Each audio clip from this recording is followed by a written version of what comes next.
wa gatandatu igenekerezo rya 2025 ruheshi umwaka wa 2022 muri zone Buterere ku kibuga ca Don Bosco niho ishirahamwe Asoprod ryahimbaza umunsi mukuru wahariwe agateka k'umwana w'umunyafrika. Ivyo birori bikaba vyaranzwe n'inkino zitandukanye kugwaruka rwashoboye kwitabira uwo munsi mukuru wabo. Leta ngo yoshigikira amashirahamwe asanzwe afasha guharanira agateka k'abana kuko ngo umwana afise amategeko amugenga. Ivyo ni vyashikirijwe na Augustin Twagirayezu arongoye ishirahamwe Asoprod. Ishirahamwe Asoprod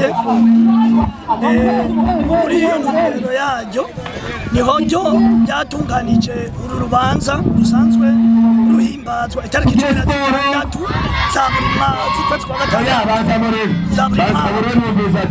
twebwe twashimye kubikora kuri iyi tariki nta myanya yari ihari ku bafite bacu notama abaparteneri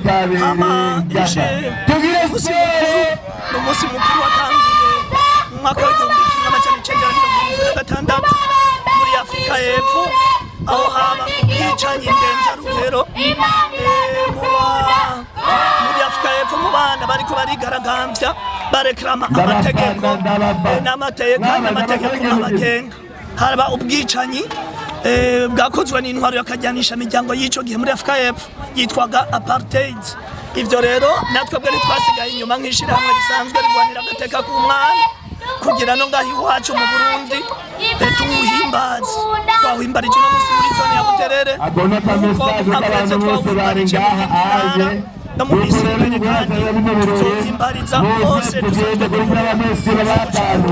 icyo twifuza ubwa mbere no gusaba leta yuko yoshigikira amashirahamwe muri protection de l'enfance muri aya mashirahamwe asanzwe afise ibyafasha mu gateka k'abana kubera ko agateka k'abana abana bafise amategeko abagenga. Hari abantu benshi batabizi umwana amategeko ya mbere yibanza atangurana nayo kwandikwa muri etat civile akivuka mu nyuma agakurikiza yandi yo kuvugwa kujanwa kw'ishuri n'ibindi bijanye n'amategeko y'abo.